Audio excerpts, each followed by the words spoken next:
mais ou menos parecido, né? O Campeonato Espanhol segue ali com Real Madrid e Barcelona brigando ponto a ponto. E aí, meu amigo, tá animado? Tá otimista?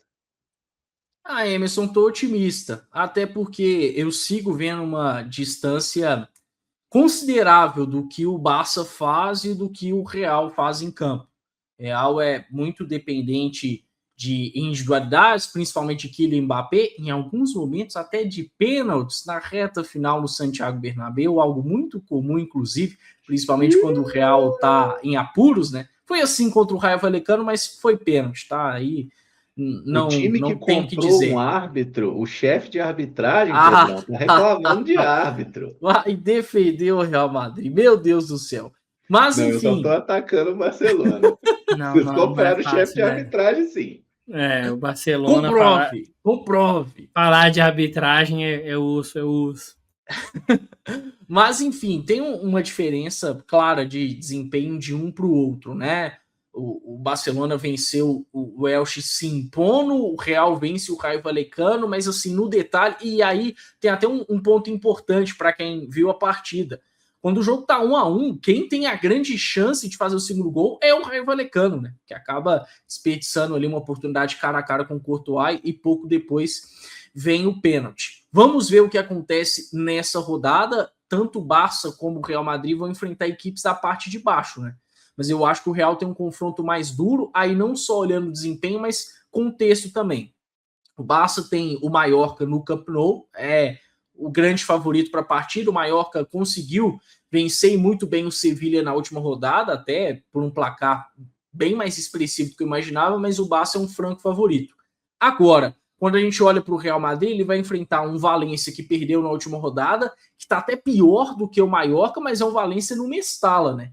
Geralmente jogar contra o Valência no Mestala é um problema e tem sido assim nos últimos anos para o Real Madrid. Pode até conseguir vencer por lá, mas tende a ter dificuldade. E não vai ter Jude Bellingham, né? O Bellingham machucou no último jogo contra o Rayo Vallecano. Tudo bem que ele não vinha tão bem, mas é um desfalque considerável. Então vamos ver se abrem um cenário para o Barça abrir vantagem. Uma coisa que eu acho muito importante é o fato do Barça de novo jogar antes do Real, né? Porque o Barça vai jogar no sábado contra o Mallorca e aí vencendo pode novamente, assim como foi na última rodada, jogar uma pressão para o Real Madrid que já vive um certo caos. Mas tá tudo mais ou menos no mesmo pé, Emerson. As equipes disputando bem, mas eu acho que em algum momento, pelo que as equipes estão apresentando, o Barça vai abrir essa vantagem. Atlético de Madrid muito para trás, né? Empatou na última rodada contra o Levante. E aí, só dando um destaque um pouco abaixo. O Espanhol tá degringolando, né? Tá na sexta colocação, ainda bem colocado, mas já não vence, se eu não me engano, há 5 jogos. E tem um time que tá chegando, que tá se recuperando, que, poxa, eu tô achando que vai tomar essa vaga do Espanhol pensando em Conference, que é a Real Sociedad. A Real Sociedad, depois da troca no comando técnico, depois da entrada do Pellegrino Matarazzo, cresceu demais. Real Sociedad tem mais time, tem mais elenco, tem mais estofo do que o Espanhol. Não é o adversário hoje direto, né? Porque ainda tem um Celta acima. Mas eu tô cada vez mais com a sensação de que a Real Sociedad vai entrar nesse G6 e que é questão de tempo para o Espanhol sair desse G6 que sabe-se lá como entrou, né? Uma surpresaça depois de um campeonato difícil no ano passado, mas para mim é questão de tempo para isso acontecer, da Real Sociedad tomar a dianteira e o Espanhol sair aí de grupo de classificação para competições europeias. Não sei se você percebeu, Pedro, mas o Caio falou: o céu tá acima. Sim, o céu tá acima. Isso é verdade. Você tá convivendo muito com o Samuca, viu, É o trabalho presencial, né? Desculpa, desculpa, mas pô, isso veio à minha cabeça na hora, assim. Mas assim, o time da Espanha aí que eu tenho a minha crença nele é o Betis. O Betis que vai jogar contra o Atlético de Madrid na próxima rodada, ganhou do Valência, inclusive, né? Assim, eu acho que é um dos times mais legais da Espanha, é um time bem montado, que tem um plantel assim, você fala, cara, e o Pellegrini é bom treinador também. Dava pro Betis beliscar uma coisa melhor aí, não dava, não?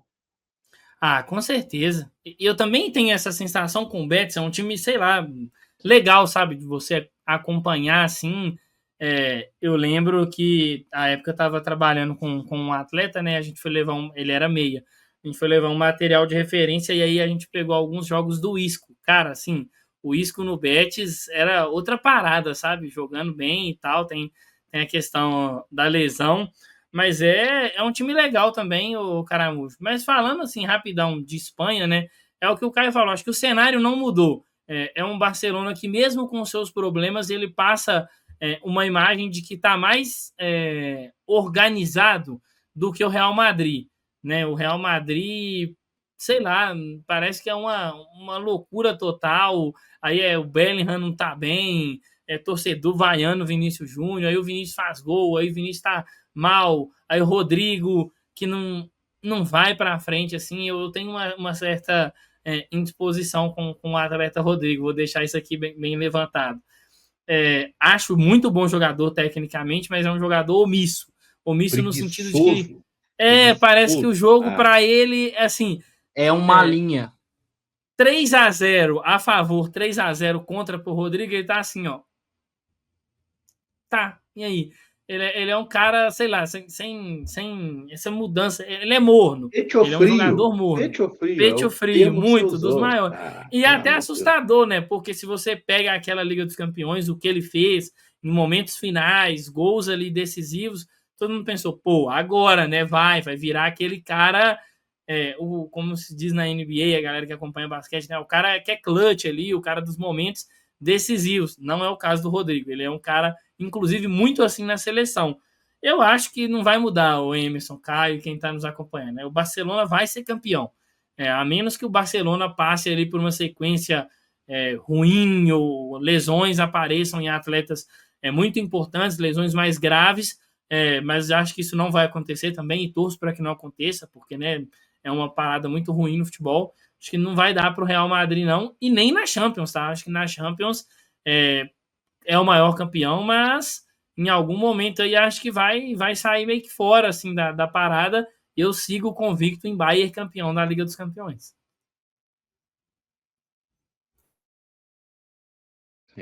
Assim, vamos ver, né? Vamos ver o que acontece aí. Só passando um pouquinho, o Caio já falou um pouco do final de semana, né? A gente tem o Barcelona contra o Mallorca e o Real Madrid indo até Valência. Tomara que dessa vez a gente não veja aqueles episódios horrorosos, né? Das últimas idas do Real a Valência, a forma como o pessoal trata, principalmente... Emerson, um registro importante sobre isso.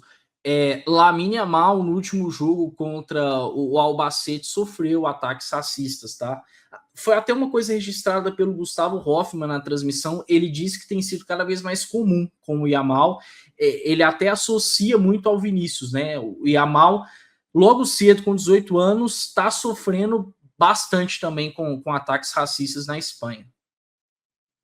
Gente, o racismo está em todo lugar, mas tem lugar que o pessoal tem menos vergonha, né? A Espanha é um desses países que falta coibir um pouco mais esse tipo de comportamento asqueroso aí. Rapaziada que puder, deixa aquele like pra gente aí, tá bom? Já estamos encaminhando aqui para o finalmente.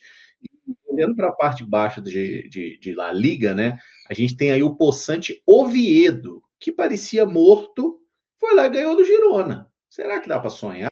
Oviedo, que agora vai pegar o Raio Vallecano, que é um time interessante. Eu vi que está tendo toda uma confusão do Raio com relação ao estádio, né?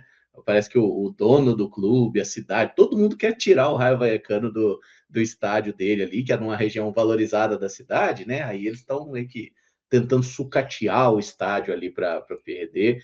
Enfim, gente, é lamentável o que acontece aqui, tá? Porque às vezes a gente tem uma ideia assim que o futebol europeu é aquela coisa limpinha e tudo mais, mas tem muita sacanagem lá também, viu? Especialmente com clubes um pouco menores.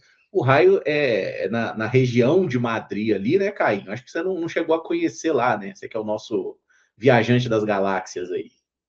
Não cheguei a conhecer, mas fica assim, em Madrid, foi até situado mais ou menos onde fica por lá. Agora, essa questão do estádio do Raio não é nova, né? Porque assim, é um dos piores de La Liga, viu? Em termos de gramado, em termos de estrutura, só que de fato fica numa parte valorizada. Vamos ver o que acontece, mas uma pena, né? Essa mudança de rota aí que pode ocorrer. Você estava falando de Girona, acho que um registro importante Girona teve a lesão de Ter Stegen, tá? Mais uma lesão de Ter Stegen, vai ficar 2 meses fora, vai ter que passar por cirurgia. Que carreira, assim, pelo menos nessa reta final, muito, mas muito frustrante do Ter Stegen, que, poxa, no auge foi espetacular no Barcelona, um goleiro de um nível absurdo, mas que tá cada vez mais em decadência.